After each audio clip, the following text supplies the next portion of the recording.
Welcome to take और आज हम करने जा रहे हैं एडवांस 2019 का क्वेश्चन आपके स्क्रीन के ऊपर ये रहा। एक सर्किट दिया हुआ है, आरसी सर्किट है, दो स्विचेस हैं S1 S2 और वो स्विचेस के साथ खेल रहा है। स्विच को एक बार बंद करेगा, क्लोज करेगा। तो इन्हीं स्विचेस पे बेस्ड चलिए क्वेश्चन है, आप देखिए क्या लिखा है। सबसे पहले क्वेश्चन दिया हुआ है उसने, एट t इक्वल टू 0 की S1 is close, the instantaneous current in the close circuit will be.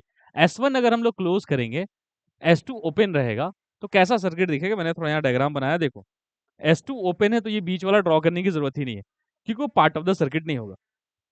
तो देखो लेट्स ड्रॉ दी सर्किट। हमने बनाया यहाँ पे, देखो ये कितना रेजिस्टेंस दिया हुआ है 100 ओम। ये कैपेसिटेंस कितना दिया हुआ है C3 की वैल्यू दी हुई है 80 माइक्रोफराड।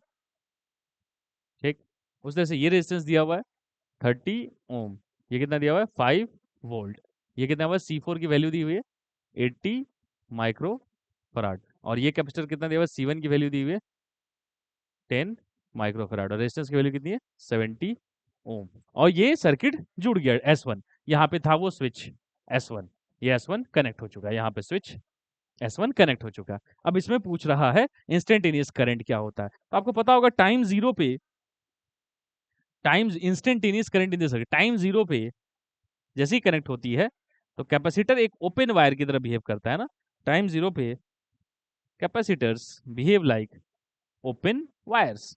तो जहां जहां कैपेसिटर से वहां ओपन वायर एज्यूम कर लें, तो एज्यूम कर लो क्या दिखता है मुझे, ओपन वायर यहाँ एज्यूम कर लो, यहाँ एज्यूम कर लो, तीन कैपेसिटर तीनों जगह एज्यूम कर लो। तो कितने resistance, all resistance will be series. तो 30 100 130 और 70 200 ओम रेजिस्टेंस हो जाएगा। और बैटरी कितनी पोटेंशियल की है 5 वोल्ट की है। तो करंट कितना हो जाएगा, देखो करंट हो जाएगा 5/200, that is 1/40 and that is nothing but 0 point मतलब 25 मिली एम्पियर। आप आता हुआ नजर आएगा, आप निकालेंगे तो निकल जाएगा ना, 0.025 करके आएगा। तो 25 मिली एम्पियर 1/40 एम्पियर। तो आंसर ए ऑप्शन करेक्ट है ना, ए ऑप्शन करेक्ट है। अब ध्यान से देखो तो, if key S1 is kept close for a long time such that the capacitors are fully charged, the voltage across the capacitor C1 will be. C1 किसको बोला है, इसको बोला है। इसके अक्रॉस कितना वोल्टेज है ये पूछा गया है। आपको बात ये समझ में आ गई होगी होपफुली। देखो अब उसके लिए क्या करते हैं, बहुत देर गुजर चुका है सब कुछ, तो बहुत देर गुजर जाने के बाद करंट जीरो हो जाती है सर्किट में। After a long time the current in the circuit becomes zero.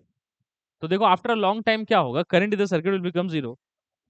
तो बात को समझते हैं, देखो पहली बात, after a long time battery 5 volt है, 80 80 10 ये तीनों क्या है सीरीज में है, सीरीज में है तो इसका इक्विवेलेंट लिख लो।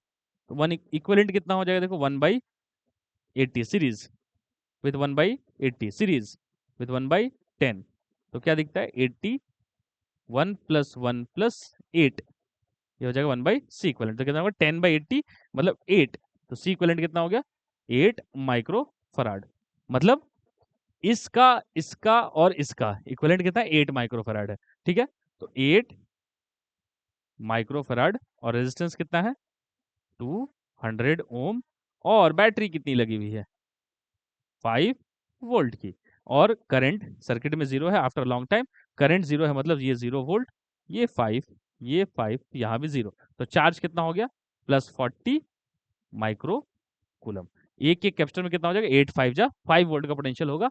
तो 40 माइक्रो कूलम का चार्ज होगा। सीरीज में चार्ज सेम होता है तो 40, तो हायर एंड में है तो ये +40, इधर -40, +40 -40, इधर तरीके से +40 -40। अब क्या पूछा उन्होंने, बोला if key S1 is closed for a long time such that the capacitors are fully charge, the voltage across the capacitor C1 will be. देखो C1 के अक्रॉस वोल्टेज कितना हो जाएगा, C की voltage V is equal to Q/C। तो V1 is equal to Q1/C1 कितना है 40/10। तो कितना 4 वोल्ट। यस करेक्ट है। तो पोटेंशियल ड्रॉप अक्रॉस S1 मतलब C1 विल बी 4 वोल्ट। तो बी भी ऑप्शन करेक्ट है, बी ऑप्शन भी करेक्ट है। अच्छा आप ध्यान से देखो तो हम लोग क्या कर लेते हैं, डी ऑप्शन पहले कर लेते हैं। If key S1 is kept closed for a long time such that the capacitors are fully charge, the voltage difference between points P and Q। ठीक है ना, S1 को क्लोज किया तो P एंड Q, P कहाँ पे है देखो, P इस पॉइंट को बोलता है और Q इस पॉइंट को बोलता है। तो इसमें क्या ड्रॉप आ रहा है, देखो Vp -4 after a long time क्या होगा, करंट जीरो हो जाएगा।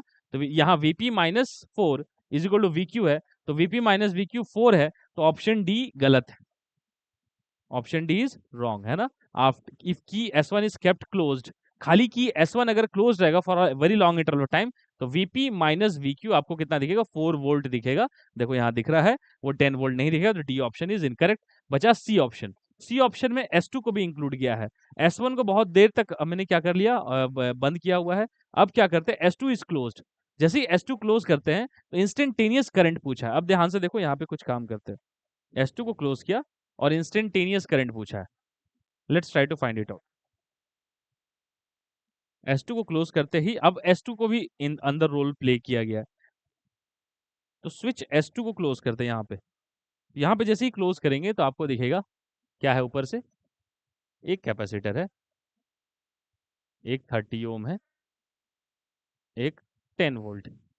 अब रिवर्स साइकोलॉजी से इस क्वेश्चन को सॉल्व करते हैं। रिवर्स साइकोलॉजी मतलब आप गलत सोचकर आंसर निकालिए, वही ऑप्शन दे देते हैं कभी कभी एडवांस। तो आप देखें, गलत सोच के आंसर निकालेंगे, ऑप्शन दिया हुआ रहेगा, आप उसे मार देंगे तो वो फंस जाते हैं। तो गलत सोच क्या है, पहली बात वो उस तरीके से मैं चलो ऑप्शन निकालता हूँ। लोगों को लगता है कि अगर स्विच बंद था बहुत देर तक तो इधर करंट जीरो हो जाएगी, इधर करंट जीरो हो जाएगी, ये लगता है। इधर कितना है, ये 40 था ना, ये -40 था।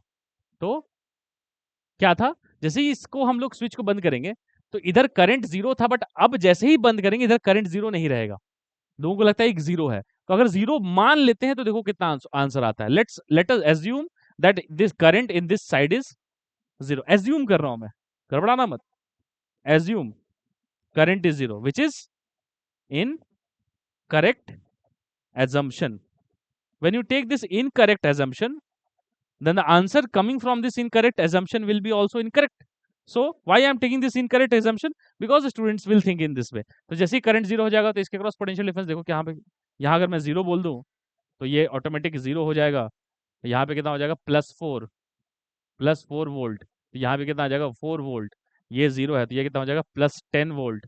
और ये 4, तो ये कुछ में एट टाइम जीरो है तो ओपन शॉर्ट वायर की तरह, यहाँ भी 4। तो डिफरेंस देखो तो कितना आया, डिफरेंस आया 10 - 4। तो करंट अक्रॉस 30 ओम देखो तो कितना है, 10 - 4/30। मैं ये क्यों करके दिखा रहा हूँ, देखो 6/30 मतलब 1/5 एम्पियर, मतलब 0.2 एम्पियर। वो ऑप्शन दिया हुआ है, ऑप्शन दिया हुआ है, ऑप्शन दिया हुआ है इसलिए कि आप एज्यूम करें कि करंट जीरो है, जो कि एक इनकरेक्ट अजम्पशन है, और आप ये आंसर लाएं और सी को सही मार दें। तो इसे पकड़ने लायक बात है कि आप इनकरेक्ट अजम्पशन को अगर समझ गए हैं कि उन्होंने क्या चेक करने की कोशिश की है, तो इनकरेक्ट अजम्पशन से आया हुआ आंसर भी इनकरेक्ट है, मतलब सी ऑप्शन तो एब्सोल्युटली इनकरेक्ट है। आंसर कुछ और आएगा वो, बट हम इस तरीके से सोच के पता कर सकते हैं कि सी ऑप्शन इनकरेक्ट है ना। और अगर इसका सही आंसर लाना है तो आपको जंक्शन लॉ लगाना पड़ेगा, क्योंकि इन तीनों डायरेक्शन में करंट फ्लो करेगी, I1 + I2 + I3 = 0। बट अगर आप इस तरीके से सोचे तो आप रूल आउट कर सकते हैं कि सी भी गलत है और डी भी गलत है।